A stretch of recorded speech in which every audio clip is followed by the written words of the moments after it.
Hello and welcome to Dubai Trains, and today I want to show you how I do my ground cover. Everything from the soil and how I apply it, to then painting the soil, doing some weathering, and then finally the greenery, adding the grass and the tufts and all that. So for material, the best thing to use is soil, and if you don't have soil, try to buy it. This is what I got. It's from a garden center, and it's mostly soil, I think, and also some compost. There's a whole video that I'll put after this video to explain more about my soil searching that I did. And to show you different materials, I also got soil fine turf from Woodland Scenics. This is the T31, and this is a bit of a backup because I want to use this predominantly because it's way cheaper and I like the texture a bit more. And this is, yeah, just the turf as we know it from Woodland Scenics. Just this spongy stuff. I'm going to use both, and the one I like the most, I'm going to put on the entire diorama. But up first, we're going to add some texture. Because right now this is still a flat plank of plywood, and it's not really going to look very nice if you just put the grass on here, especially for larger surfaces, large areas. So I just take this piece of cardboard wafer, tear it up, and then I use a method I saw on the Märklen of Sweden channel, which is just taking tissue paper, kitchen paper, and using a dilute mix of a PVA glue just to glue it all down. I did the hills and mountains on my other layout with this technique, and it's really cheap and fast. And then onto a painting. So I make a mix of white, burnt umber, and some raw sienna. So here you see that texture again. It's rock hard, rock solid, and it's super white. So on goes the paint. And it's important to do this to hide all the grays and everything, or the plywood color, or the pink foam, or anything that's underneath. You definitely don't want that to peep out in between the grass. So it's an important step. So as you see, you can leave your Picasso skills at home. You don't have to paint it that neat. You're not really going to see it, but you just want to get it all covered. So then onto a ballast. Now one can ballast first, or one can do the ground cover first. I don't think it makes that much of a difference, but I was delayed in my ground cover, so I just started with the ballasting first just to make some progress. So how I do it, as you see, is you just apply it and then you tap on the track to get all the ballast to settle in. It's really important that there's no ballast on the ties or laying against the track, because that's not prototypical at all. These will be maximum the height of the ties itself. I'm gonna spray a whole load of isopropanol and then a diluted mix of matte medium with water. I think it's about 3-to-1 ratio. It's very diluted, so I actually put it on in 2 coats just to make sure that it really sticks. If I were to do a lot of ballasting for mainline, I'll definitely get one of those little device boxes that you see sometimes to make it more homogeneous and even throughout. The steps for the ground turf are first to spray the surface with alcohol so it sticks better, then to cover it with the turf, whatever you're using, then to add a layer of glue, a diluted glue, PVA glue or matte medium. And to do a double whammy is then I just put on more ground soil on top of that, because you see the glue might push some of the turf away. So do a thick layer of that again, and then I just repeat. I do more alcohol, as you see here, really saturated, and then more glue, big layer. So you see it's holding and it's staying more where it should stay right now. And then I finally sprinkle it again just to absorb all the glue and to get the most mileage out of the effort that I put in. And for the sand with the grout, it's more or less the same. So I spooned it into the sieve and then slowly poured it on in a thick coat, as you see.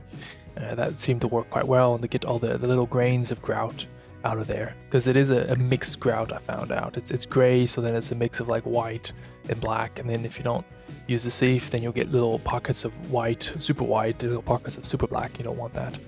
So it's again 2 layers, just as with the soil itself. And then it's just a matter of touching up. You see the stuff gets everywhere. And even if you don't spray glue on certain areas, because of the isopropanol, I think the glue just pulls into it. And I see one of the advantages of having a foundation in place, is the sand and the soil now really butts up against the foundation. So it gives a super smooth look when you put the structure on it. So you see it all comes off quite easily. Then vacuum everything with a brush preferably. And look at that, isn't that super tight? So there you have it, the soil. And I must say I'm actually quite pleased with how this came out. If we focus on to this area right here, here we have everything going on, and there's some things to talk about, to be honest.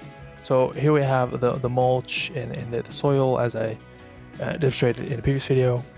This is the parking lot area where I blended sand with the grout, and it turned out okay. I vacuumed it a few times, but there's still some sand coming off, but not too bothered about that. This area here is where I did the Walther's fine turf soil, and I'm sure that this stuff works well if you use it with other turfs, but that's not the way I want to go.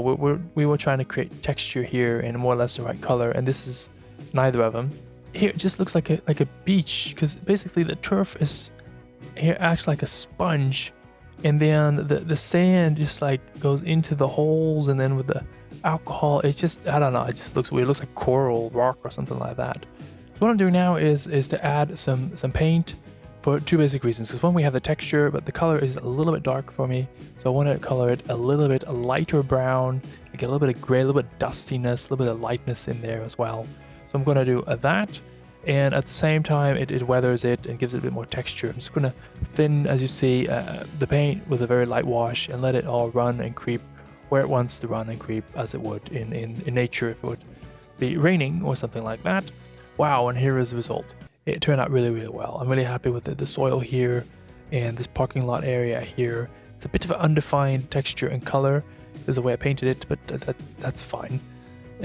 Here, added a little bit more glue, because I noticed that when I was painting it, the turf started to let loose a little bit. I didn't add glue, I actually added matte medium, because I used matte medium. And it turned a little bit whitish, but that's fine. We'll get rid of that later with some weathering. And here you see another section. Let me just put that car there, give it some perspective of what we're looking at. And again, I'm really pleased. The texture is really good and spot on for what I'm looking for. And it was a bit too dark, so this XF88 dark yellow 2, and this was, I think, XF52. They didn't have it, so I had to buy this other brand, but XF52, I think what it is, Flat Earth. It really worked out well, and it really lightened it. And now this is a very barren scene, and all these scenes are a bit barren. What we're going to do is add static grass and tufts. So the tufts, I use the Luke Towan method to make them, and I've painted them as well in different colors to get some variation. This is 7 and 12 millimeter. So before I put in any grass, I just wanted to do a quick weathering of the track, because some of the grass will be in between the track. So I just take some chalks, grind it up, take a lighter gray, almost a white, and then a black as well. And then I added a load of a burnt umber or darker burnt umber-ish chalk as well. I vacuum off the remains, and then I spray it, put it all in place with some water, and that gives a very nice weathered effect. And then onto the static grass. It's really easy. You just apply glue. I use a 4mm static grass. Apply the glue, and then you definitely want to plug in your applicator into the socket, because the battery does not give a lot of zest. In the end, you vacuum it all away. Ended up vacuuming twice because the panty hose on the vacuum just got clogged easily. So once just to get the majority out of it, and a second time to make the grass stick up a little bit more. Do be careful, because if you get too close to the grass, you're just going to suck it all off glue, and you got to do it again.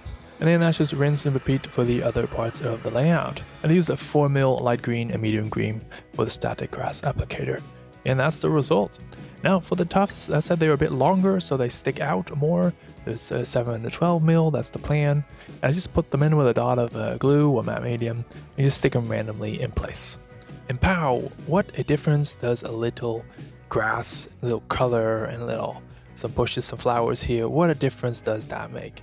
And the scene is just way more tied together and put together. The ground cover as well, I'm really happy with all that, how it turned out. I might fill it in just a little bit more. I mean, there's a lot of things I still need to do. One thing I'm contemplating, if we swivel here to this side, is to fill in the ground a little bit more, so to do one more round of static grass. But this is really what I was trying to go for. There's still a lot of details I need to add. There's going to be a fence here on this side. I still need to make the cover for the turnout, and there's a hole here for the turnout throw bar. Going to be some secret hidden throw bar. I don't know what to do with that. If you have a funny idea, just put it in the comment section, and I might try to do that. And if I zoom in a bit on this section, so there's a little bit of a hill here. It's difficult to see on camera, but there's definitely a bump here. I see it in real life, so to speak.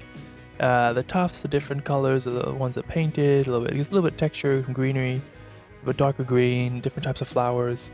Now what I want to do is, like I said, I might fill it in a little bit more, and I want to, with a paint, just dry brush some colors in to try and blend it a little bit more And I might do some very thin diluted, more brown colors just to get the soil and all this a little bit more tied in.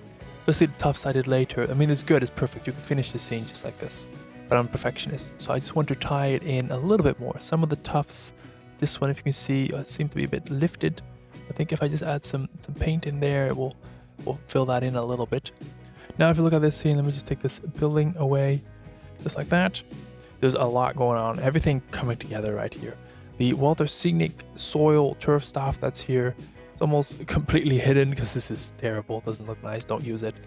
And you gotta look at a lot of details. So you see underneath here where the structure is, there's not a lot of grass growing because grass needs light and water to grow. So there's actually almost nothing. I could maybe add some dead grass or a particular type of weed. This line is the, well, let's call it the main line. So it has less grass on it. This one is just a spur, so it has some more grass on it. I might fill it in here completely with the grass just to see what that looks like. You put the grass in between the ties, not on the ties. At least try to. Same here, did that there. And then as far as the flowers go, yeah, try to put them random. Some next to the pillars, one here, bigger bush. There's one red one there, so the red ones are scarcer. One thing, if I just analyze like why does it, for me at least, look so great? I think it's just the blending with the paint, erasing, emerging, and blending all the edges. There's no one edge where turf is here, sand is here, ballast's here. No, it's all blended. There's ballast here, but then it gradually goes into turf here. And then the turf here gradually goes into the grass and then into the sand. And I think that's the main key. There's also a lesson for me is to blend with a wet on wet paint technique that works very well. To use many colors all at the same time. And same with the grass, there's different colors in the grass and just to make it all blend. So if you're curious to see how I made this hand throw turnout that goes under the layout, check the video here on the left. And if you want to see the entire series from the beginning, check the other video on your screen on the right. Thank you very much. That's all for today. Bye bye.